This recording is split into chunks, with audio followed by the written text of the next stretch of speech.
Il existe des projets dans le monde qui ont coûté des milliards, mais qui ont été abandonnés, non terminés, non utilisés, comme si tout s'était soudainement arrêté.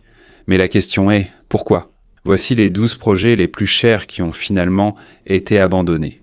Mais avant de commencer, n'oubliez pas d'aimer cette vidéo. C'est très important pour nous, les créateurs de contenu. Merci beaucoup et maintenant, commençons. Commençons par le numéro 12, Sanji Pod City.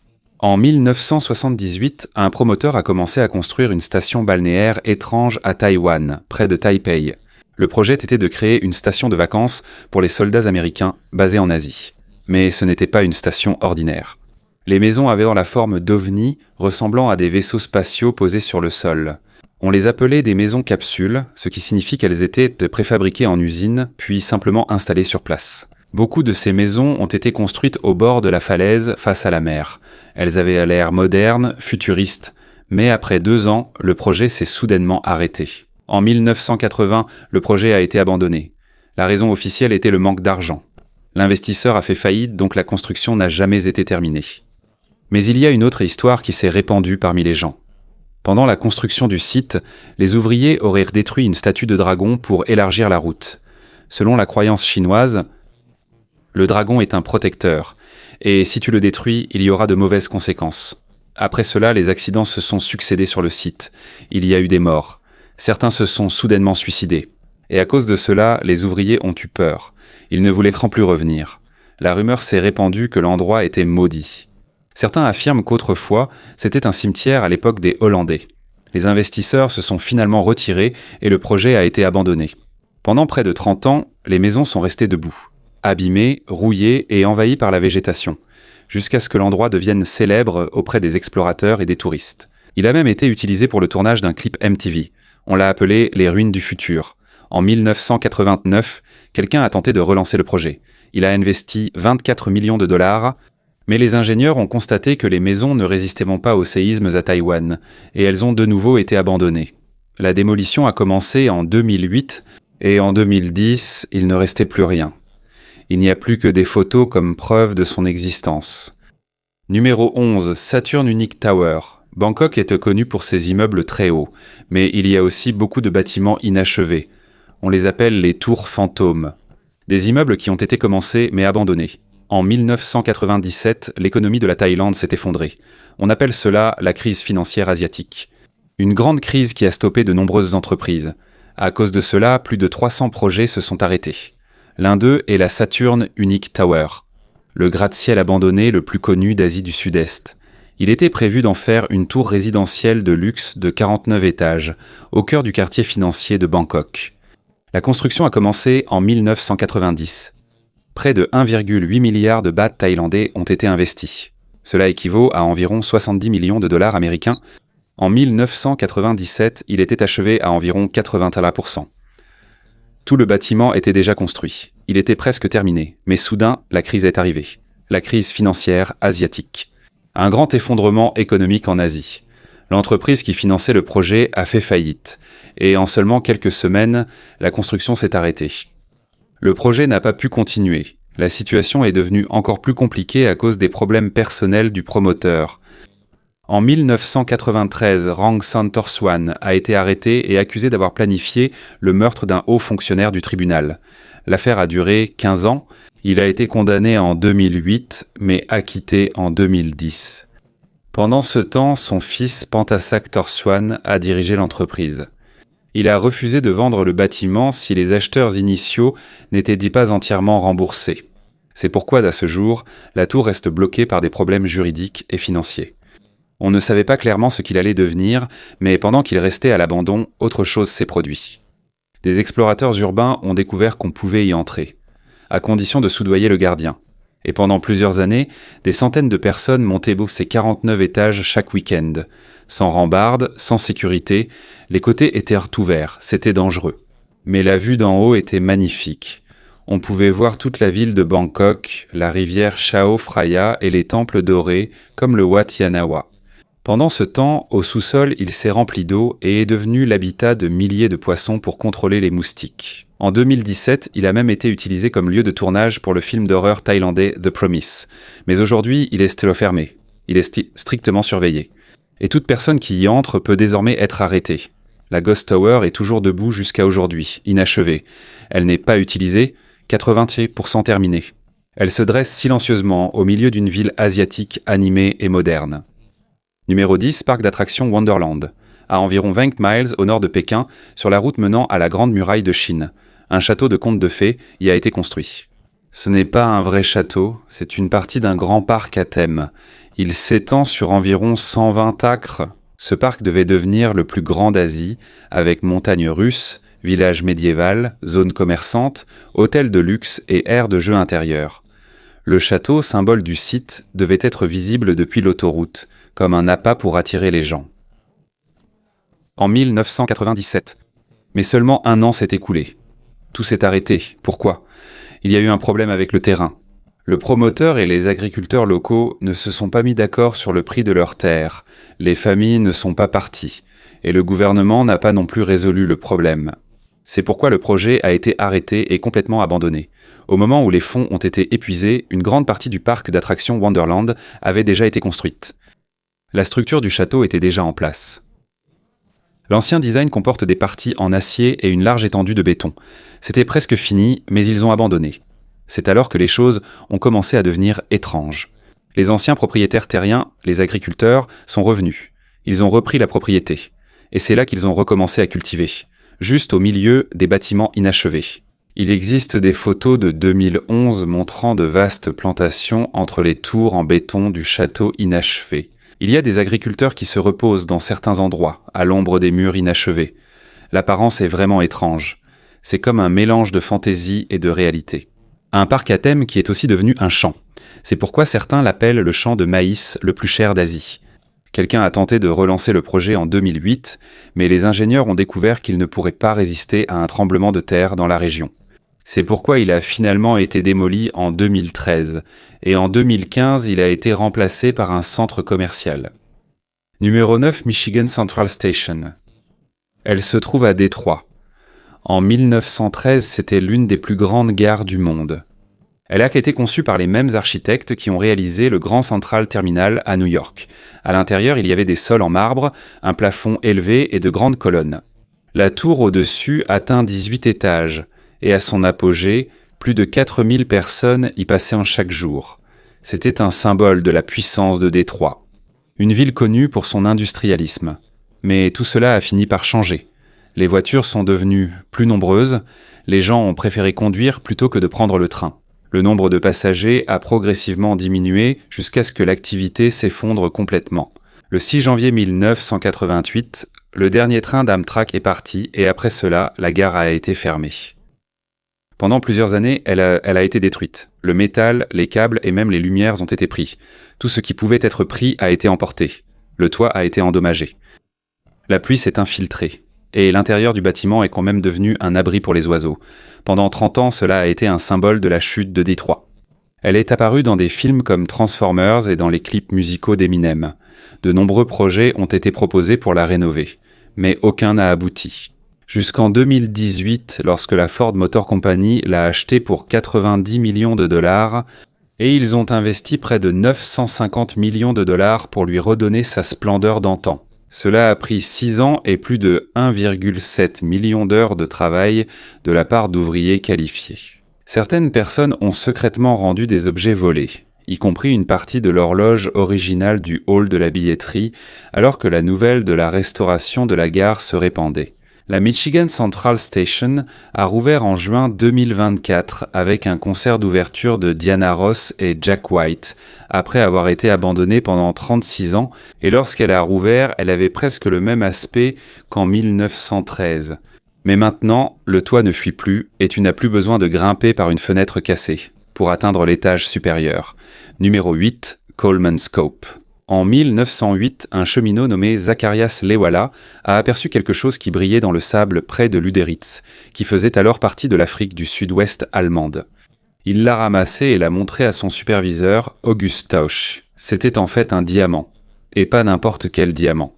Les diamants découverts à Coleman's Cove étaient d'une qualité exceptionnelle et très faciles à trouver. Au début, les gens s'agenouillaient simplement sur le sol et ramassaient les pierres directement dans le désert. À cause de cela, le gouvernement allemand a déclaré toute la région comme zone interdite, et ils ont construit une ville entière au milieu du désert. Il y avait des manoirs sur l'avenue des Millionnaires et un hôpital doté de la première machine à rayon X de l'hémisphère sud. Des voleurs de diamants. Il y avait un casino, une salle de bal, un bowling, un théâtre et même une usine de glace qui produisait des boissons fraîches au milieu du désert. Entre 1908 et 1914 environ, 5 millions de carats de diamants ont été extraits. C'était l'un des endroits les plus riches du monde à l'époque en termes de revenus par habitant. Mais en 1928, un dépôt encore plus riche a été découvert à environ 300 km de là, et tout a soudainement changé. Les gens sont partis. Ils ont laissé leurs maisons et leurs affaires. En 1956, il ne restait plus rien. Peu à peu, le sable a englouti toute la ville. Les maisons se sont remplies jusqu'à ce que même les lits soient ensevelis sous le sable. Aujourd'hui, Coleman's Cove est l'un des endroits les plus photographiés au monde. Une ville lentement engloutie par le désert. Numéro 7, United States. Le 19 février 2025, une grande foule s'est rassemblée dans le Delaware. Philadelphie pour assister à son départ pour la dernière fois. Après près de 30 ans d'immobilisation au quai, à pourrir et à se détériorer lentement, le plus grand paquebot américain jamais construit a de nouveau bougé. Il ne sera pas emmené pour être transformé en hôtel ou en musée. Comme on s'y attendait depuis longtemps, il sera plutôt emmené à Mobile, en Alabama, pour en retirer d'abord les matières dangereuses, avant d'être intentionnellement coulé au large de la Floride afin de devenir le plus grand récif artificiel. Le SS United States a été construit en 1952 pour environ 80 millions de dollars, ce qui équivaut à plus de 900 millions de dollars aujourd'hui. Le gouvernement américain a accordé une subvention de 50 millions de dollars parce qu'il a été secrètement conçu pour pouvoir être transformé en transport de troupes, capable d'embarquer plus de 14 000 soldats en temps de guerre. Sa vitesse maximale n'a jamais été officiellement révélée par la marine américaine. Mais il est presque certain qu'il atteignait 38 nœuds, soit environ 44 miles par heure. C'est pourquoi c'est le paquebot le plus rapide jamais construit. Lors de son premier voyage, en juillet 1952, il a traversé l'Atlantique en 3 jours, 10 heures et 40 minutes, battant le record du RMS Queen Mary de 10 heures. Jusqu'à aujourd'hui, il détient toujours le record du paquebot de passagers le plus rapide de l'Atlantique. On a utilisé plus d'aluminium pour sa construction que pour n'importe quel autre projet à l'époque. C'était uniquement pour alléger le poids et augmenter la vitesse. 4 présidents américains sont montés à bord. Il y avait aussi Marilyn Monroe, Marlon Brando, Walt Disney et John Wayne. Mais en 1969, son exploitation a été arrêtée parce que le transport aérien était devenu plus pratique. Au cours des années suivantes, il a été vendu plusieurs fois. La Norwegian Cruise Line l'a acheté mais n'a pas pu supporter les coûts de réparation, alors ils l'ont aussi revendu. Il a été emmené en Turquie pour enlever les vieux matériaux et en 1996, il a été remorqué jusqu'à Philadelphie où il était resté pendant 29 ans. Il payait presque 1 000 $ par semaine pour les frais d'amarrage et c'était encore plus cher par la suite. La SS United States Conservancy a essayé de sauver le navire. Ils ont mené des campagnes, collecté des fonds et même reçu le soutien de personnalités connues. Mais ce n'était toujours pas suffisant. En octobre 2024, le comté d'Okaloosa a acheté le navire, juste pour le couler. Un navire qui avait autrefois transporté des présidents et des célébrités à travers l'Atlantique. Il a fini comme une vieille structure visible depuis le parking de l'IKEA. Mais lors de son dernier départ, la foule s'est rassemblée. Les ponts étaient pleins. Les routes ont été fermées pendant son passage. Et pour ceux qui l'admiraient, c'était un adieu à quelque chose d'irremplaçable. En 2026, le SS United States repose désormais au fond du golfe du Mexique, à environ 22 miles des côtes de la Floride. Et il commence peu à peu à être recouvert de corail. Numéro 6, Hôtel Ryugyong. Au cœur de Pyongyang, il y a un immense bâtiment en forme de pyramide avec 105 étages, mais il n'a jamais accueilli un seul client. Il est connu sous le nom d'Hôtel de la Malédiction. Il mesure 330 mètres de haut, ce qui est encore plus élevé que la Tour Eiffel. Et la construction a commencé en 1987. C'était la réponse de la Corée du Nord à une entreprise sud-coréenne qui avait construit l'année précédente le plus haut hôtel du monde. Le gouvernement de Kim Il-sung voulait quelque chose de plus grand. Une immense pyramide en 3 parties, avec un projet de 5 restaurants tournant au sommet. Cela devait être terminé avant l'événement de 1989, mais cela n'a pas été achevé. La construction a continué et en 1992, elle a atteint toute sa hauteur de 1000. Mais la même année, il y a eu la dissolution de l'Union soviétique. La principale source de soutien de la Corée du Nord a disparu. Et le pays est entré dans une crise qui a réduit son économie de près de 40%. Tout s'est soudainement arrêté. La grue au sommet est restée là pendant 16 ans. Pour cacher la honte, c'était comme si le bâtiment n'existait pas. Il n'était pas inclus sur les cartes. Il n'était pas mentionné dans les médias. Et il y avait des touristes qui ont vu l'énorme bâtiment. Personne ne pouvait expliquer ce que c'était. En 2008, la construction a repris lorsqu'une entreprise égyptienne est arrivée pour installer une façade en verre. En 2011, il semblait terminé de l'extérieur, mais à l'intérieur, ce n'était toujours pas le cas. Un groupe hôtelier européen avait prévu de le gérer, mais s'est rapidement retiré. En 2018, un immense écran LED y a même été installé, utilisé comme affichage de propagande. Selon une personne qui a pu entrer, l'intérieur n'est fait que de béton et le seul ascenseur fonctionnel est lent et nécessite un opérateur. Au 99e étage, il n'y a encore rien à l'intérieur. En 2024, le gouvernement a essayé de trouver un opérateur de casino pour le terminer en échange de revenus. Mais jusqu'en 2026, personne n'a encore accepté. L'hôtel Ryugyong reste vacant. Un bâtiment qui est debout depuis près de 4 décennies. La nuit, son écran LED s'allume, tandis que la ville autour subit encore parfois des coupures de courant. Numéro 5. Aéroport international Montréal-Mirabel. Construit à 55 km au nord-ouest de Montréal, sur un immense terrain de près de 400 km², pour réaliser cela, environ 3500 familles d'agriculteurs ont été expulsées de 100 000 acres de terre. L'achat de ces terres à lui seul a coûté 140 millions de dollars, soit presque 8 fois l'estimation initiale. Le terminal à lui seul a coûté plus d'1 milliard de dollars. Le plan prévoyait d'avoir 6 pistes et 6 terminaux pouvant accueillir jusqu'à 50 millions de passagers par an, mais en réalité, seule la première phase a été achevée. En 2004, le dernier vol de passagers est parti. En 2016, il a été démoli. Pourquoi cela a-t-il échoué ? Le problème était simple, une mauvaise prévision de l'avenir. Dans les années 1970, le nombre de passagers augmentait et les planificateurs pensaient maintenant que les voyages supersoniques deviendraient la norme. Ils pensaient que le Concorde deviendrait l'avion principal. C'est pourquoi ils ont construit un aéroport spécialement pour cela. Loin de la ville avec de longues pistes. Mais il y avait un problème, c'était trop loin. À 55 km de la ville, pas de train. Le taxi jusqu'au centre-ville coûte environ 75 $. Et au lieu d'embarquer directement dans l'avion, on te fait monter dans un bus, ce qui ajoute presque 40 minutes au trajet. Les compagnies aériennes n'ont pas aimé ça, les passagers non plus. De plus, l'économie de Montréal a ralenti et beaucoup d'entreprises ont déménagé à Toronto. La demande a encore diminué. En 1997, les vols internationaux ont été rétablis à l'ancien aéroport, l'aéroport international Montréal-Trudeau, et Mirabel a été complètement abandonné. Pendant de nombreuses années, il est resté inutilisé. On dépensait encore 30 millions de dollars pour son entretien. Et il a même fallu dépenser 15 millions de dollars rien que pour le démolir. Aujourd'hui, les pistes sont toujours là. Airbus les utilise maintenant pour la fabrication et les tests d'avions. Et les terrains autour sont redevenus des champs de maïs. Sur les mêmes terres autrefois arrachées aux familles, un aéroport d'1 milliard de dollars construit pour un avenir qui n'est jamais venu. Number 4. En 1988, Saddam Hussein a payé 25 millions de dollars au scientifique Gerald Bull pour fabriquer une arme inhabituelle, un canon extrêmement grand. Le plan était de construire un canon gigantesque, environ 156 mètres de long, aussi long qu'un immeuble couché. Il pouvait envoyer un projectile jusqu'à l'espace, comme une fusée, mais simplement tirée. Gerald Bull croyait que c'était moins cher qu'une fusée. Personne ne l'a soutenu, sauf Saddam Hussein. Il y avait le Baby Babylon qui a fonctionné et 2 Big Babylon, des super canons. Le projet aurait pu être énorme et utilisé pour l'espace ou pour la guerre.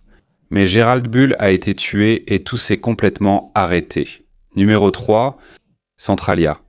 Le 27 mai 1962, 5 pompiers volontaires ont brûlé une décharge dans la petite ville de Centralia.